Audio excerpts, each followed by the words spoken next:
that loud, it's current. Blank pieces of paper. Seriously, you could lose that. They have to have like. How many pages do you expect the PMC to be, dude? You never know.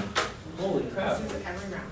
This is Zero speed. I've got one on that sheet somewhere.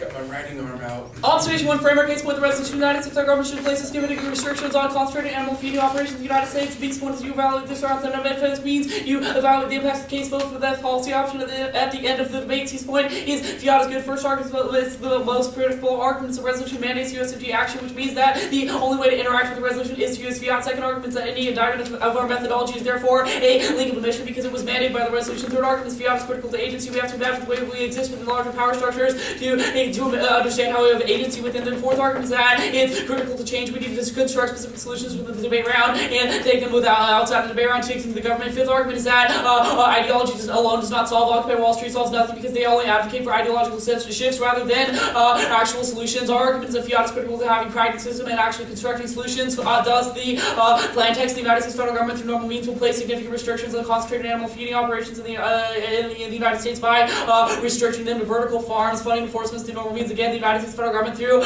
normal means will place significant restrictions on concentrated animal feed operations in the United States by restricting them to vertical farms. Questions? What are vertical farms? Got me to get that down. Is that it? Do you only restrict them to vertical farms? So like only vertical farms have the ability to Like be they can restricted? they can only be done in vertical farms. Solvency first starts Farming with and vertical farms are tall buildings where fields are stacked in each floor to make the best use of dwelling resources and space. They use agricultural methods in high-rise buildings in order to raise food, livestock, etc. In this case, livestock. The next argument is CAFOs are bad for livestock. A study found that wood mouse populations decreased with 25 per hectare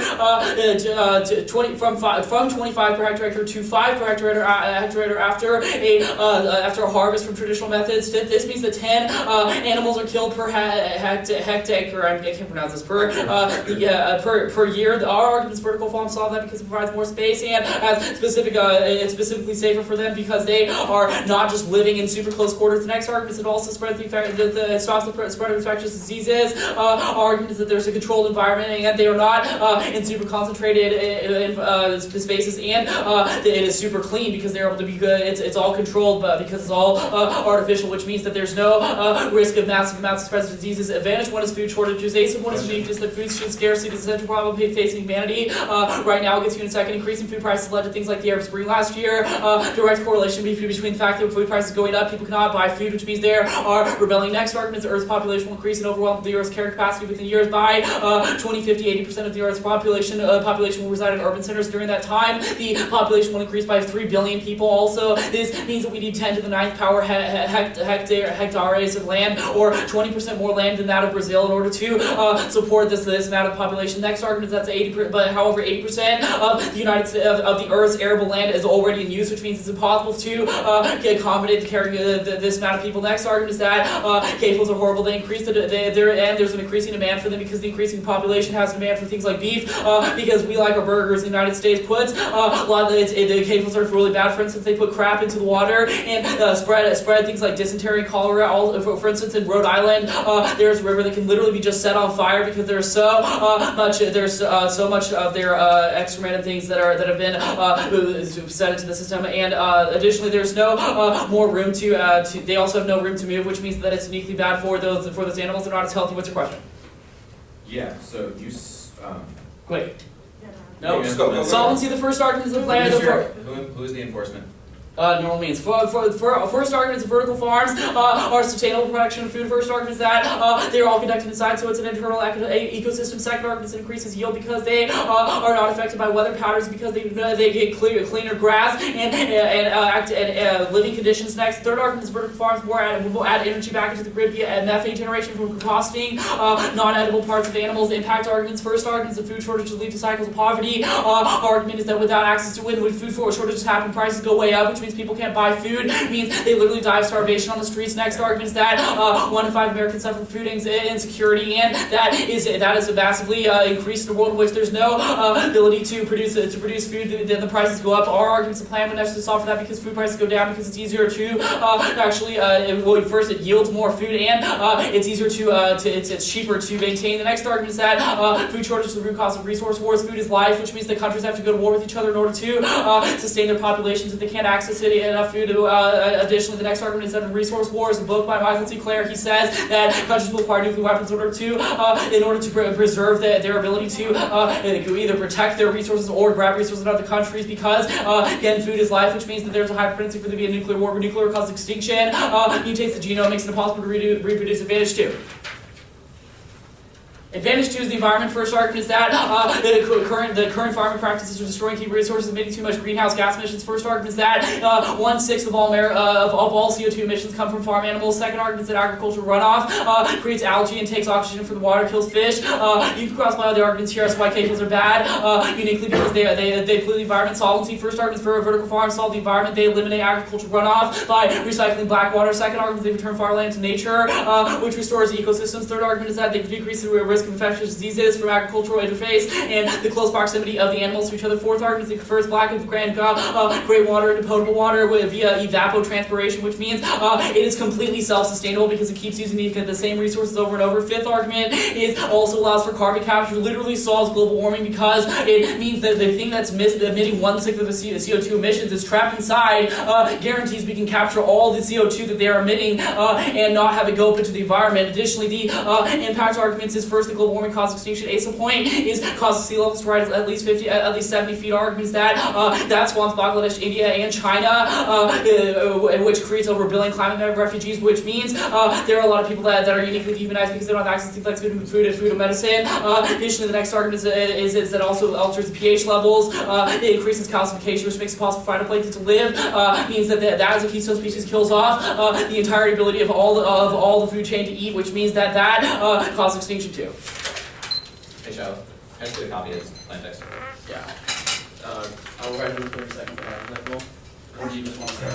I mean, you guys still have a minute's running. Oh, we have 27. That's right. Yeah, no problem. Those crazy PMCs were different I mean, times. you might want to start talking when this timer goes up. Right.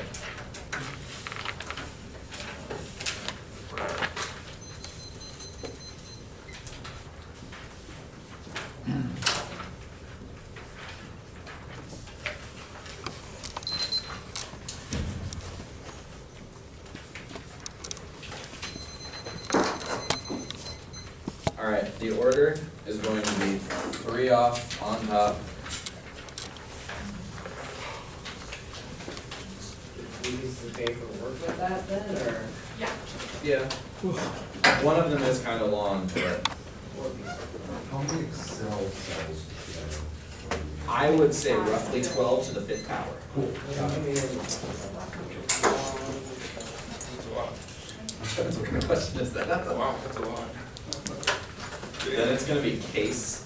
Specifically, I want solvency. Advantage 1, advantage 2.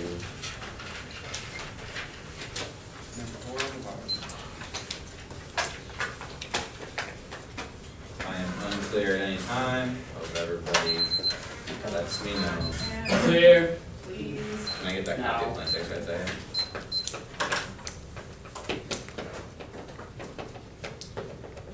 Is everybody ready?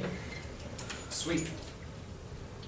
First off is enforcement specification A is the interpretation. Fiat grants the affirmative the right to pass the plan, but the affirmative has to defend against ways in which the plan is enforced. I repeat, Fiat grants the affirmative the right to pass the plan, but the affirmative has the burden to defend against the way in which the plan is enforced. B is the violation. When I ask Shiloh to point out information how you enforce the plan, he says normal means. There are 2 forms of normal means, and you probably should have specified that it's absolutely key to the grounds here. The Spanish person is going to be stable to the ground, from which we don't have the ability to run our actor-specific dissets, because you all are telling us that the PMC there's no ability for the negative to ever actually engage in today's debate barrier. This is the specific type of articulated abuse that proves the abuse on expect and why you should evaluate it. second is going to be prep and use, in which 90% of public policy is actually in the implementation stage, where in implementation and enforcement stage, where that is absolutely essential to ever actually learning anything about today's debate. The third argument is the EPA versus the Department of Agriculture. If you utilize the EPA, there is overstretch within the EPA, and we can bring disadvantages off of that, or you can utilize the U.S. Agriculture Department, and you had no enforcement mechanism then, right? This is the specific type of argumentation that we are missing out on when they don't specify tier the voters versus competitive equity, the point which Kelly and I literally don't have any access to this debate round because they are not allowing us any of that argumentation. That's the key to competitive equity, collapses the entirety of the debate because then a team would always lose. Second, it's education. We're not learning anything about CAFOs. We're learning anything about big skyscrapers with cows in them. We argue that that's not what the actual resolution intended us for us to learn about, and we're actually learning about the implementation of policy, which is what the majority of it is. Counterclaim. Text.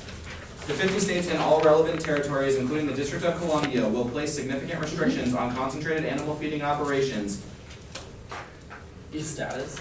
by restricting them to vertical farms. I don't know, one of the words in child context I can't read, but it's literally the 50 states will do plan.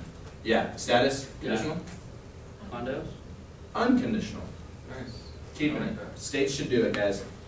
Solvency. First, the states are actually a better actor in order to solve not only because there wouldn't be a patchwork in solvency, but they simply misunderstand how CAFOs are regulated in the status quo. The CAFOs are currently regulated under the Clean Water Act, by the federal government policy. However, each state has its own individual Clean Water Act. There are 50 different Clean Water Acts with 50 different types of language, which we are. This is the only thing that regulates CAFOs in the status quo, which they implemented on the federal and national level. There's no reason this is going to solve better. The third argument is California and New Mexico specifically rejected federal water regulations because they screwed with the states. This is because the border states are specifically the third argument is border states are actually critical to the point which they have the ability to negotiate with the other countries. Like Washington has to negotiate with Canada whenever they want to do any way change in their water policies. The same way Texas has to negotiate with Mexico, where these are always going to be key for overall solvent for this. The enforcement specifically, this is that each state has different has their own laws. I think Tim would be able to tell us something about this. Federalism, the disadvantage. Oh, sorry, jump back up to the counterclaim. Should probably put some theory on this. First, it's mutually exclusive. You literally cannot do both the states and the federal government. They cannot both regulate this policy. First, that severs out of the entirety of the PMC advocacy. And theory model, this is not Plan Plus, this is Plan Minus, the point in which both of these actions cannot be taken. There's no way for them to firm this. Secondarily, where those sever out of the original PMC advocacy, which being independent reasons why you should reject the entirety of the firm. And Kelly has a ball and block different federalism. A is the uniqueness. First, federalism is high in the status quo. We have a couple words. Obama is actually decentralizing the regulatory planning that gives states the power to innovate. The little B's that legal rulings, specifically upholding federalism. The Roberts specifically has stressed the enumerated powers clause and as well as the commerce clause. The second argument is the Midwest is actually mad about the drones as well as oversight in the status quo. We have a couple words a little further. First, they're upset about this in the status quo. The third argument is going to be the Chicago gun rights case specifically proves as to why state rights are expanding in the status quo. B is the link. First, you all did violate the entirety of the commerce clause, but they don't have the states no longer have the ability to transfer the materials between them. The little A is going to be the ACA specifically tried to preserve the commerce clause in order to keep federalism steady in the status quo. C are the internal links. First, the federal government functionally trades off with the entirety of the state governments. Little a is going to be balancing, specifically as a zero-sum game. Specifically, there is legal precedent for this argumentation. Federal power actually directly decreases the amount of sovereignty, according to Roberts, the Supreme Court Justice Roberts. The second argument is now. The second argument is now is absolutely key. The ACA is flopping on FISM and the status quo. That's the argument that we are isolating in the link. The third argument is that the United States federalism is modeled globally. Germany as well as India utilize our model of federalism in Iraq as well as their models, their government in order for a strict transition. They will need to assert this. They've never had a nation. We've never seen a nation that had the ability to do this. Dear the impacts. First is going to be we solve the hierarchy stability. The point which they're absolutely key to increasing autonomy of the Kurds as well as distributing income to all A groups. The second argument is federalism decentralizes power. Little A is going to be actually solve genocide. The point which individual nation states no longer have the ability to grow and rampant over other countries. The little B is that Saddam specifically gassed the Kurds in the past. The little C is going to be the war is actually contagious in the status quo, defending religious atrocities. So it's going to be key. We argue that only federalism has the ability to check us back against authoritarian regimes. Little D is Iran has a vested interest in oil, which brings the Shiites into the Saudis, which brings the Shiites into conflict with the Saudis, and the Saudis bringing the Sunnis. We argue this becomes out not only a proxy war, but a conventional war between the two countries, where this would may increase massive amounts of violence throughout the entirety of the Middle East and turn the entirety of the case. Your question, probably causing a... Would you just give me like a quick overview of this? I don't understand it. Like, we show me this that is. Like, federalism. No, so we're it's a saying... state issue, you transfer it to being a federal government issue, that's bad. Okay, cool, thank you. Politics. Do you want the politics or do you want me to go to the case? No, I don't. Okay. Politics. A is the uniqueness. First, HR 307, specifically the Pandemic and All Hazards Reauthorization Act, the PAHPRA is going to pass the Senate and the status quo. Little a, the House has support was high, specifically the vote was 395 to 29. The little b, however, the 29 all came from Republican leaders. The C argument of the bill is going to the Senate, specifically it's been referred to the Committee on Health, Education, Labor, and Pensions. B is the link. First, Republicans would backlash to this because they absolutely do not want any restrictions on CAFOs in the status quo. This is the number one reason why they have a huge problem with this. The second argument is the farming lobby. The farming lobby backlashes against this so freaking strong because they don't want you to mess with it. There's no reason why you should build it. They would absolutely backlash to the bill, thus causing them not to pass the HR 307. Yes? The Republicans prefer states' rights over federal. The third argument is Republicans prefer states' rights over federal government rights, intruding onto states' rights. That's an independent link to the entire affirmative plan. The fourth argument is the committee that we'll be going to specifically is balanced in the status quo, 10 to 10. However, we argue that Pat Roberts, the former chairman of the Kansas Agricultural Committee, would specifically flip over and would become an 11-9 vote. We argue that this would deny the bill from ever actually having the ability to pass through the Senate committee. The little a, as they fight against he's led the fight against GMOs as well as CAFO regulations in the status quo. Little b, this is 3 days ago that he announced these new initiative to fight against GMO and CAFO regulations. The C are the internal links. First, the biotech industry organization, the BIO, specifically the President CEO Jim Greenwood said the reauthorization of the PAHPRA would absolutely be critical to stopping natural disasters, bioterrorist attacks, outbreaks of disease, as well as second argument. This bill does this in two ways. The first is advanced medical countermeasures. We argue that these solve in 3 different ways. The A is the increasing coordination among agencies. Little B is the more transparent funding as well as a consistent regulatory process. The little C is the commitment of your government into funding and incentivizing the industry development. The second way that it solves the pipelines, medical products to these areas. D are the impacts. First, going to be to the point which we solve 100% for bioterrorism. The bill would have the ability to solve bioterrorism tax barrier that these supplies are functionally being decreased overall in the status quo. They're running extremely short. We argue the reauthorization is absolutely critical in the short term. We argue that without that, a bioterrorist attack would happen. Would have the entirety of the United States population and turns into a pandemic. Where this encapsulates all the disease argumentation that they are making on case. You cross those impacts here. Case on to solvency. The federal government fails in their current regulations in the status quo. The first argument in 2003, the federal ruling stated that the United States had to modify in order to be compliant. They had to get rid of all of the laws that currently regulate in the status quo. The second argument is in 2012, the Fifth Circuit ruled that the Pork Producers Council v. EPA vacated portions of the current federal CAFOs restrictions. The third argument is in 2008, the Second Court vacated the 2003 restriction in Waterkeeper Alliance versus EPA restrictions. The fourth argument is that rollback is happening on federal restrictions against the state in the status quo. It means they do not solve for any of their advantages. The counterplan solves 100% of both advantages. These are all warrants for how they are being rolled back in the status quo. The federal government simply cannot do this. Only the states have the ability to solve. That means we solve 100% for both food scarcity as well as the environment. It means that we solve 100% for case. The case never has the propensity to. There will always be meeting the solvency deficit.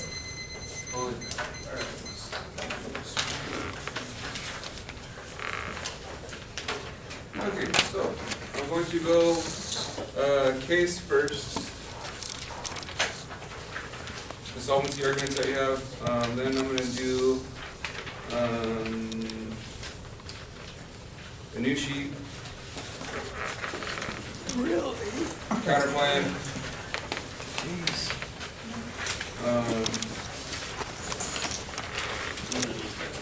Federal, yeah, oh sorry, E-spec on the very top, my bad. Sorry. On the very top? Yeah, E-spec on the very top, sorry. E-spec, case, new sheet, counterplan, federalism, pandemic. Okay, I get those.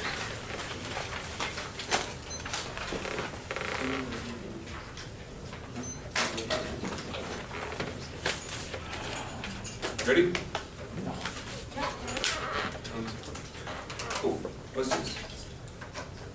My first answer to enforcement is what it means is durable. All we gotta do is show us that it's counter-interpretation. Fiat is a path to show that the bill can actually be passed. As long as there is a way to be passed, then fiat is durable. Our answer to this is that we meet this to the fact that bills can be passed by Congress and they can also be implemented. This also is a multifaceted. There's many forms of enforcement. It's not just EPA or EPA. There's also the USDA because we're dealing with livestock, which is beef, which means that there's other actors that are also involved. This means you can't just pick one. They're pinning us down to one, which is a bad interpretation. They also read a dissent predicated upon this enforcement. Unfortunately, this is their own fault. In fact, that they even say that it's the EPA and also another company shows that there's many forms of enforcement. The next answer is counter-interpretation. We expect the resolution. We show the expected resolution, especially the fact that we can see that what happens if plan is passed, not the actual process of it. The next answer is the next is the counter-standard predictability. We're the most predictable because we expect the resolution. If we added a bunch of different enforcements, then we can actually just run advantages off this enforcement, which skew them out completely ground, be completely out of the literature. It means they'd never be in the space. The next answer is that we give them massive amounts of ground to the fact that they can run as many disadvantages they want on any of the actors that they want to, we can say if they're good or bad. If we pick one, we actually limit their ground. So we explode ground for them. We actually help them in this debate. There's no reason to abuse here. Also, there's no reason to vote on the fact that this just becomes infinitely regressive because we'd have to just say all the different enforcements, how they work, how they interact in every single state. Next answer is by using 50 state counterpoint. This is even worse because there'd be 50 different actors and 50 different forms of enforcement, which shows this is even worse, which they probably think harder. Anything else? Yeah, they don't. There's no abuse in this round because they don't have a single argument that's predicated upon. Yeah, there's no abuse in this round because there's no arguments predicated upon enforcement. There's no articulate abuse. Don't very well here. Last counter standard reasonability. They need to win every single LLC standard and have proven articulate abuse on this. Next, on case, they say that we can't solve because we don't have a state regulatory body. Unfortunately, there's many. Like currently, the Farm Bill also covers this. Like with funding, we have. Okay, solid. Yeah.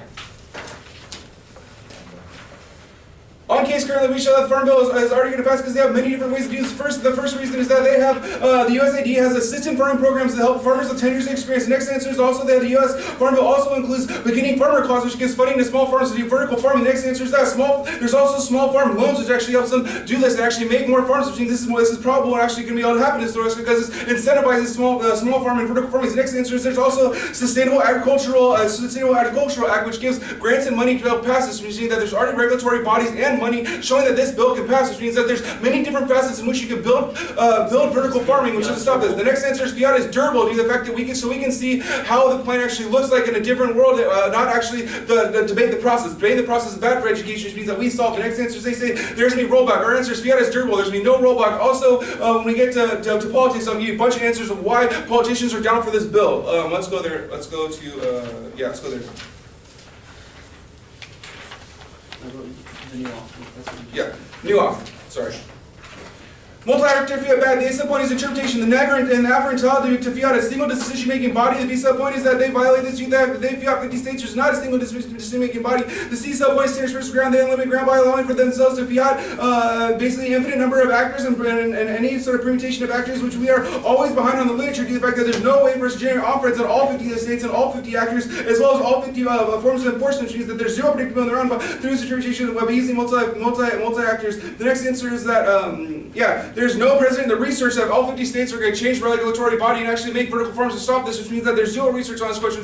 This is bad for education. The next answer is they can, if you allow for this, they can fiat all actors in a world work together, which is object fiat, which means they always win. You guys get to world peace fastest. You don't vote here. And I know you love world peace, but you're not voting here because they can never get there. On to the voters. First, this opportunity voting first off. As a prior question of fairness, due to the fact that when they can skew ground and make it so there's no literature base, which means we are literally arguing about silliness. This leads to the second voter, which is education, because if there's no actual way to do this and no actual process, you don't vote here. Next answer. Next speech. Counterpoint. Counterpoint. First answer is going to be counterpoint comes solve. The first reason that 50 states have zero funding. There's federal funds in order to make vertical farming, which I just stated, which the states have zero access to unless they comply with federal funding. The second answer is that the 50 states are not going to be able to do this because they're not a regulatory body. They cannot all make these up to spec. Second answer is that the states do not have money. They talk about California. California is in a $60 billion budget shortfall, which means that they can never pass this plan because they can never have the money to be able to subsidize vertical farming. Which means that at least California will never be able to get this done. Which means all farmland in California will be a net deficit to the plan because at best they might be able to get 49 states, but we get able to get all 50, and so you always want to plan. The next answer is that their enforcement is going to be worse due to the fact that their regulatory body is going to be state funding, and state form of enforcement is bad. Okay. Well, it would be 50 different types of enforcement. 50 different types of enforcement, which is going to be bad. Now let's go to federalism. My first answer is to be federalism good to the fact that states are racist. The first answer is we passed integration back in the 70s, and there's been still 14 states in the South that won't allow white kids and African Americans to go to school together, which means that all you do is give states more power to increase racist policies. Next answer is that there would be zero debate because Texas thinks that critical thinking goes against God, which means there would be zero debate. They're on for that 50 states have all the power, which means you collapse activity, and we think critical thinking is really good. The next answer is that you also increase racism because we have states like Arizona would just make brown people work in these vertical farms and pay them nothing and boot them out of the country when it's time to send them to INS, which means this is also bad. You just increase racist politics by letting 50 states have more power. This is something that should be federal. The next answer is that this is not unique because the federal funding already has a farm bill, which also regulates to the USDA, which is already happening through all 50 states, which means that we have zero links in your dissent. Also, probably you link worse because you would only upset the states that have infighting and they fight for power because there's already money budget deficits in California and New York, and they're going to go after farm-rich territories like Arizona and want to pass other similar policies that are racist to keep people on. Next answer is that also in Texas, this is just an increased racist teaching, which means that they want you to only think that creationism is good and abortion is bad, which takes away women's ability to choose what's right for their bodies. This leads to a patriarchal hierarchy which happens through the states when they get more power because all they do is pass racist and classist policies. Federalism inevitable. The federal government is consolidating power in other ways. The next issue, federalism is inevitable due to the fact that as long as there's a strong military-based military, states will never have enough power to overcome this. Also, it always we go back to the fact that as long as there's an IRS which has complete taxes over the 50 states, that means it'll always link them. The IRS and federal taxes will always overwhelm any sort of state power. Yes, question. Yeah, how do state policies lead to racism? I just gave you like 8 examples. Next, on to the impact level is like our impacts are bigger due to the fact that we can solve for the environment. We have vertical farming, and we can actually have solve for things like they talk about how we're dependent on oil and overseas. Please look cross apply on case where Shiloh says, look, we can capture methane gas, which increases energy, which also decreases independence, which means that we probably won't get there. They don't have any impacts unless we pay. If states are bad, yeah, it's just turn. Okay, politics.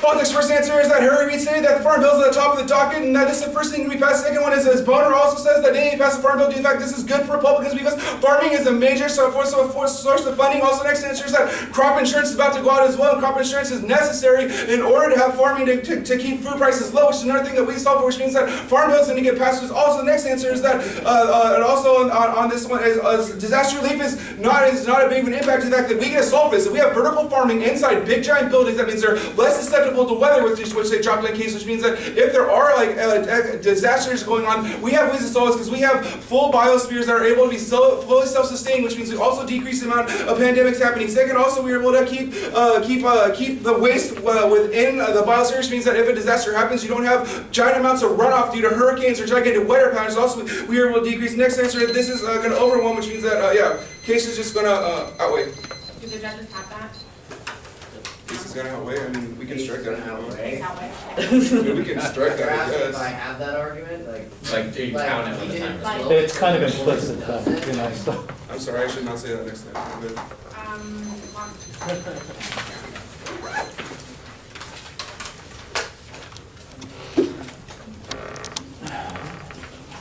Let's see, the order is going to be ESPEC.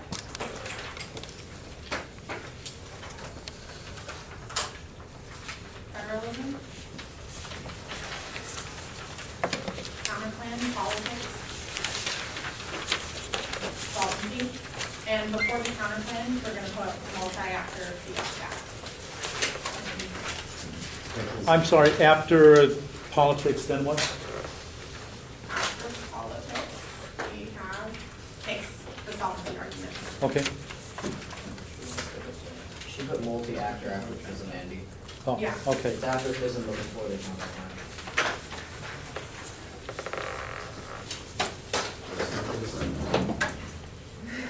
No, don't sign it. Should have dropped that last argument.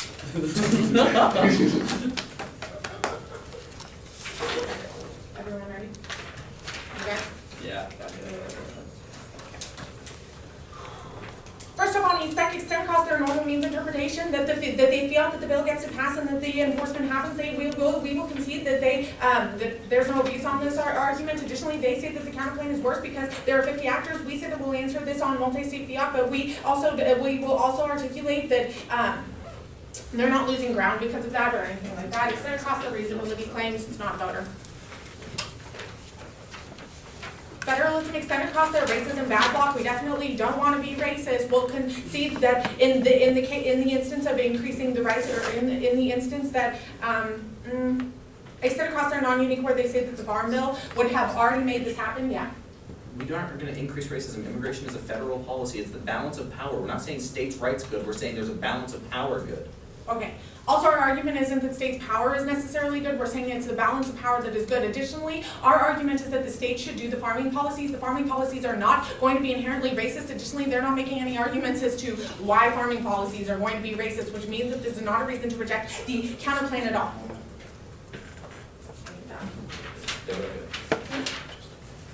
Multi-actor fiat. Jonathan, what is that saying? In this instance? Oh. In this instance.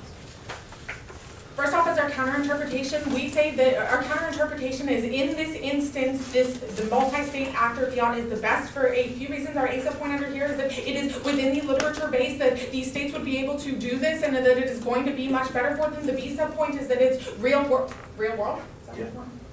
The B sub point is that it is more real world because it's currently how it is happening within, it is currently how some of it is happening within the status quo minus some of the Farm Bill issues. Additionally, you're not going to vote on any potential abuse. Additionally, they say that there is no research on the question, but we say that there is research on the question of the counterplan. Additionally, on the ground, we say that we say that we would increase our ground because we literally give you 50 states to attack. Additionally, they say that it's not predictable. We would say that it's pretty damn predictable, and it's also not infinitely regressive at the point at which we are not necessarily, like, the argument that it's infinitely regressive is only abusive if we start using, like, friggin' Afghanistan. I don't know. Additionally, they say it's a priori. We say it's not. It's never going to be an issue of a priori at the point at which there's no abuse. Additionally, there's no decrease in education. We say that we would only be able to increase your education by letting you learn about the different 50 states' policies. Your question? Yeah, can you like tell me what literature has literally said a single thing about the 50 states doing the plan? Because I can tell you what's under for the plan. What? Like, can you give me a single piece of literature that supports your counter plan? I don't know. All of the literature that I was researching in prep. Like, we can chat about it after the round. I can send you links. I don't care. Okay. It's also the 50 states different Clean Water Acts. All 50 Yeah. states have a different Clean Water Act that warrants in the LOC. It's also the 50 states Clean Water Act, the 50 states Clean Water Act enforcement in the LOC. Counterclaim? Their first argument on here is that the 50 states don't necessarily have funding for this, but yet on case they're saying that the Farm Bill has passed and has given them funding for this. I think that's a double turn argument, and we'd like you to extend the argument that the Farm Bill has given them funding for this. Additionally, they say that they don't have any regulatory bodies for this. We say that the Clean Water Act is what regulates this. Additionally, that's the reason why the counterplan is better, because the regulatory bodies are independent to each state, which is better because it means that they have better enforcement mechanisms than the states. Additionally, they say that the states currently don't have budgets for this. Again, that's the analysis of the Farm Bill, particularly that they isolate the California is in a $60 billion shortfall. They say California is in a $60 billion shortfall. We say that it doesn't really take much money to regulate the farms necessarily, right? Additionally, they say that the enforcement of the enforcement of having the state's enforcement is always going to be bad, and then they literally give you no warrant. We sit there waiting for why the enforcement of the states is bad. They don't say why these particular agencies are bad or how their agencies of enforcement are weak. You're not going to be believing this analysis, yeah? Crossify the solitary and Jonathan makes the LOC Yeah, I that much better. know. I'm going there.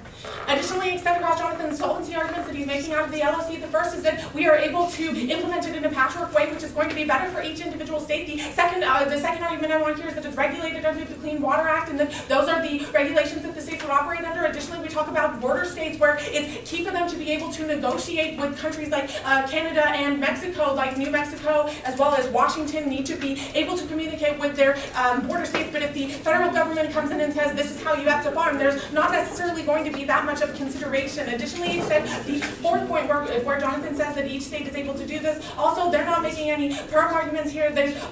Yeah, no perm. You don't evaluate anything like that. Politics?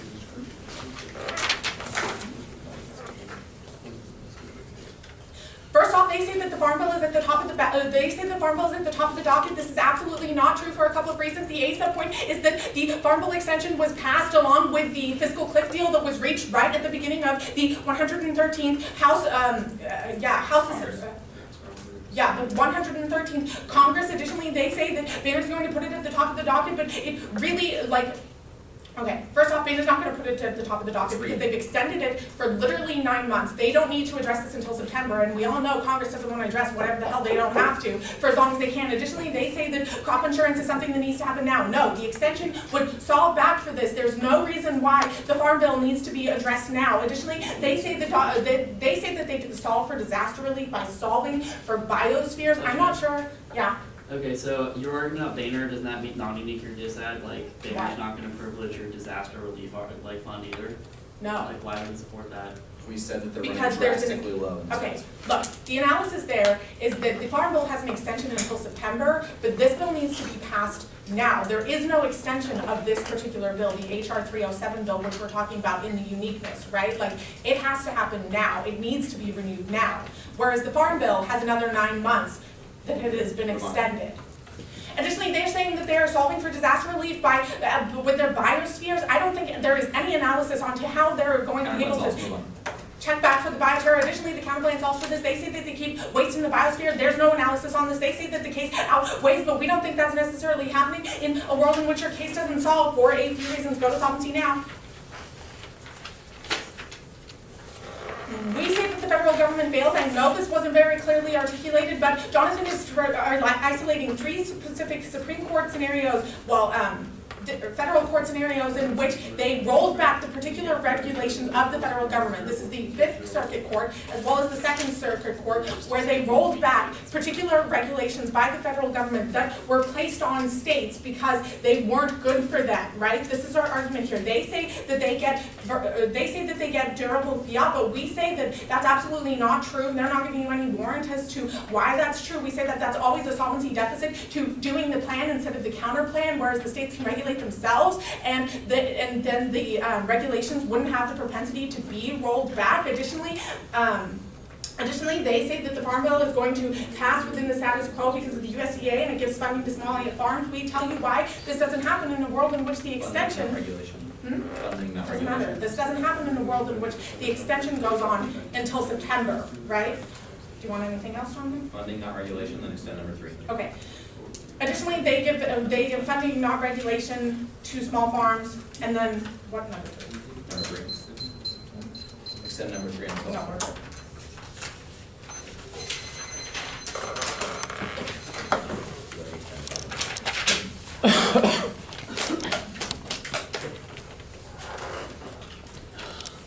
Alrighty then. E&I spec. Solvency. The state's counterplan. The politics disadvantage. Before solvency, I want federalism. The multi-act, okay, we're gonna have to repeat this part. Sorry, I put streets up there, it's my bad. E&I spec first, then federalism, the solvency debate, multi-act or fiat, state's counterplan, politics.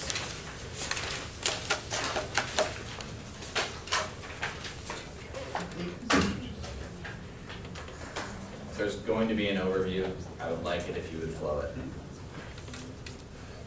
Is everyone ready? Yeah. Sweet.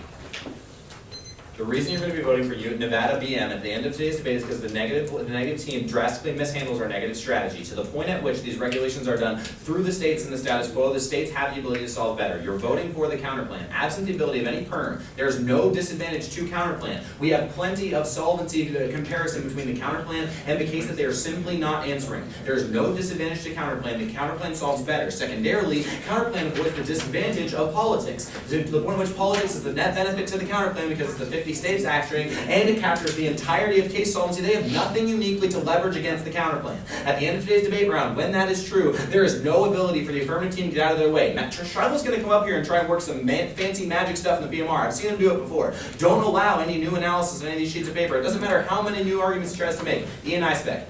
There's no offense on the sheet of paper whatsoever. They're not going to be able to resurrect anything. Moving on. Federalism.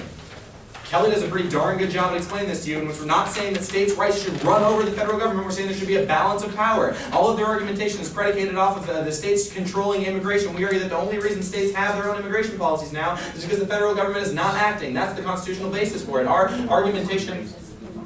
Also, additionally, states' laws aren't racist. Their farming laws are not racist. They don't provide you a warrant as to why that is true. That's not enough reason as to why they turn the entirety of this disadvantage, and I would argue that they never provide a clear, articulated impact to racism. The counterplan will always have the ability to outweigh this. Federal government fails. Solvency debate. They're not doing enough work here, right? This is articulated on the counterplan in which California and New Mexico have rejected federal government regulations on CAFOs and the status quo. Then I give you a bunch of warrants as to why the federal government trying to regulate state policies on CAFOs has being rolled back in the status quo. They try and make arguments about how they have the durability of fiat. That's fine. Our argumentation is you can still pass the entirety of the affirmative plan text, right? We argue that down the line, those states are going to be like, no, we're not going to listen to you. There's no reason why they argue ever that states will listen to these type of regulations. when they are state-regulated policies now. There are 50 different versions of the Clean Water Act, all with different regulations, all with different language. We argue that only the counterplan accesses that type of argumentation. This is a unique solvency deficit to the affirmative plan text that they simply will not have the ability to get themselves out of. It's not a question of the durability of fiat. Multi-actor fiat, bad. In this instance, it is absolutely key. We are straight out researching. The literature-based checks back. There's no ability for them to prove any of their standards in today's debate ground. The point which there's no articulated abuse as to why each 50 state would be bad. There's no reason this is true. Jason's only area that he might be able to cross by here is that the states don't have funding. But to the point at which the MG is also making the argument that the Farm Bill just passed, giving them a ton of funding, that means that the states can utilize federal government funds. Our counterplan is to have the restrictions come from the 50 states. It means there's no ability for them to win any of that argumentation. Secondarily, they try and, you wouldn't ever actually vote on potential abuse. There's no reason as to why this is not a priority voting issue. It's not infinitely regressive. You're not evaluating that argumentation. States counterplan. When they concede that the counterplan solves better, that they have the funding now, that this is already state regulated, the counterplan solves 100% of the case and avoids the disadvantage. To the point you stand across all of Kelly's argumentation on the solvency comparison. They never make a unique reason why the states be doing this bad except they don't have funding. However, when Kelly proves to you that they actually do have the funding, they have the ability to solve. Is there anything else I need? Extend across the California and New Mexico arguments, how they've rejected it in the status quo, because they, as well as border states, are absolutely key. They need to have the ability to negotiate with other international entities. Politics. The MG doesn't get here with enough time. Once we are winning a articulated scenario in which they need this Bioterrorist Preparedness Act now, because they're running short on supplies, now is absolutely critical. It needs to get pushed to the top of the docket, and you cause Republicans to backlash in the committee. We're not talking in the General Assembly, it's in the committee. It's a committee level politics to that. When that happens, we get 100% access to all the pandemics arguments that we are claiming. This is a unique net deficit to the entirety of the case and will outweigh the entirety of cases, to the point in which even if they somehow solve 100%, they can prove the counterplan is not solved as well. A massive amount of disease would kill the entirety of the United States population, so even if we could all eat beef, it wouldn't matter. Okay.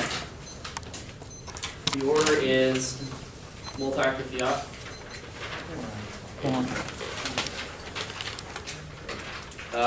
Counterplan. Politics. Case solvency. And then I guess case.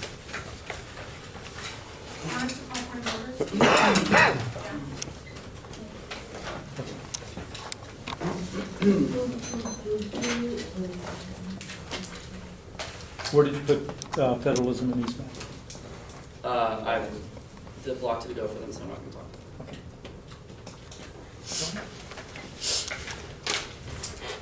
They don't want to go for theory in finals of this tournament. However, they have a massively abusive counterplay. We are winning net benefits to our interpretation there.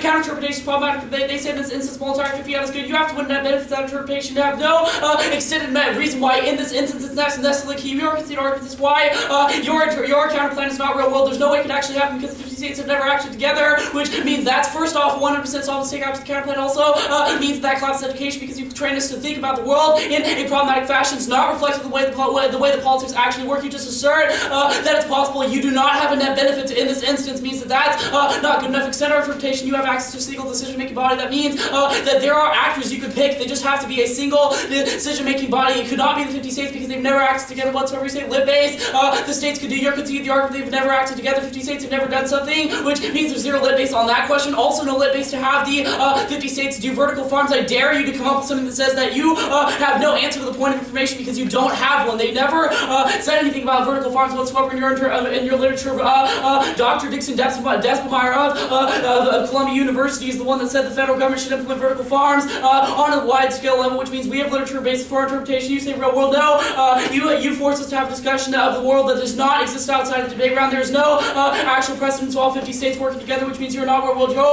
You say don't vote on potential abuse. The counterplan is the abuse because it's impossible to engage because we don't have actual evidence for every single state as to why they would not be able to independently implement the plan, which means first that is the reason why there's abuse by case. The MG strategy makes it possible for us to have any sort of office against their strategy, and our argument is it's also abusive because it collapses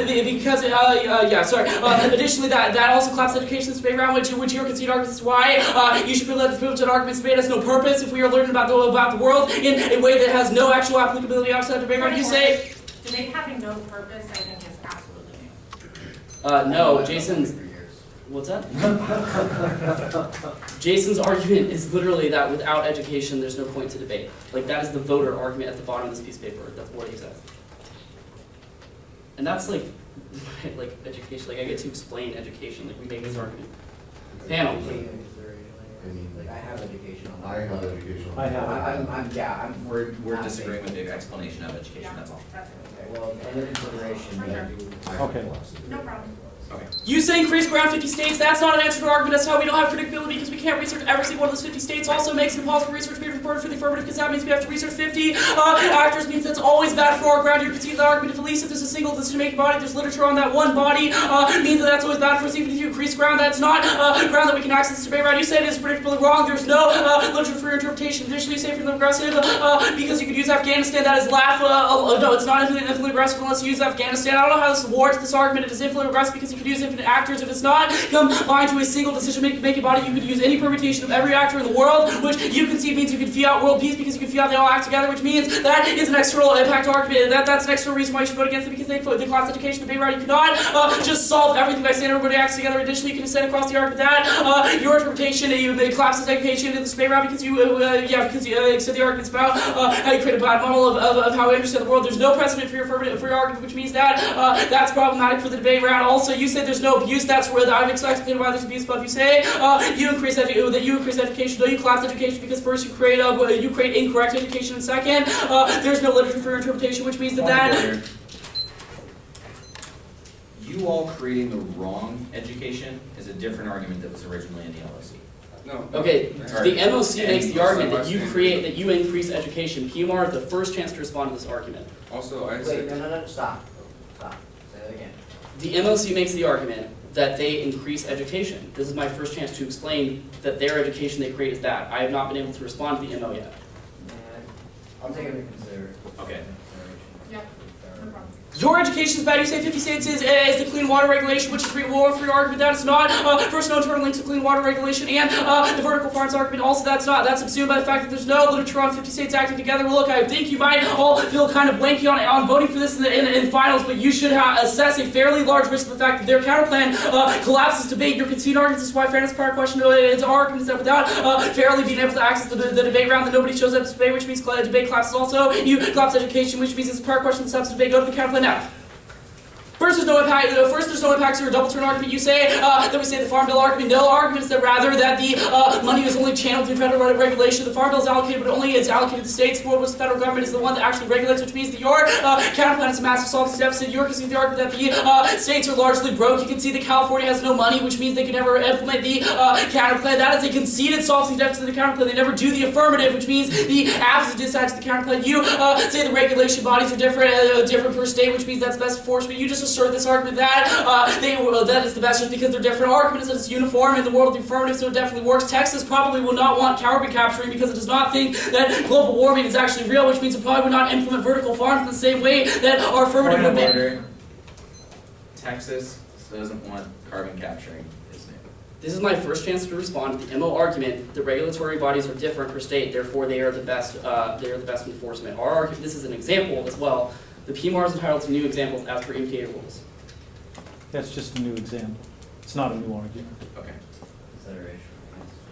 Look, there's 50 different regulatory bodies. There's at least a risk that they implement it differently, which means that at least the affirmative has a uniform implementation, which means we solve better for global warming because there's no risk that they don't try to solve better using patchwork key to solve. There's no actual warrant to this argument. You just claim that, and our argument is that that's not true. Uniform assures that it's actually going to solve it in the same fashion. Go to the politics desk. They said now we will go for the fact that you're terminally wrong in this question. January 22nd, Harry Reid said that the Farm Bill is top of the document. You just said there's an extension that is in committee right now, not actually passed, and even if that's true, that's irrelevant because the actual Farm Bill is still at the top of the document. Means that your thing is just in committee, means it never actually gets to the vote, which means it's relevant. Boehner wants to look centric, which is the reason why he's backing it, which means that you should gut check this argument.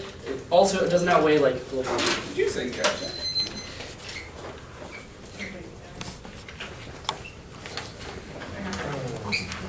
Thank you guys. Now everyone get out.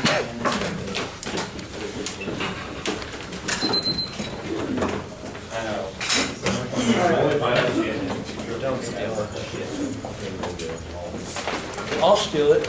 Okay.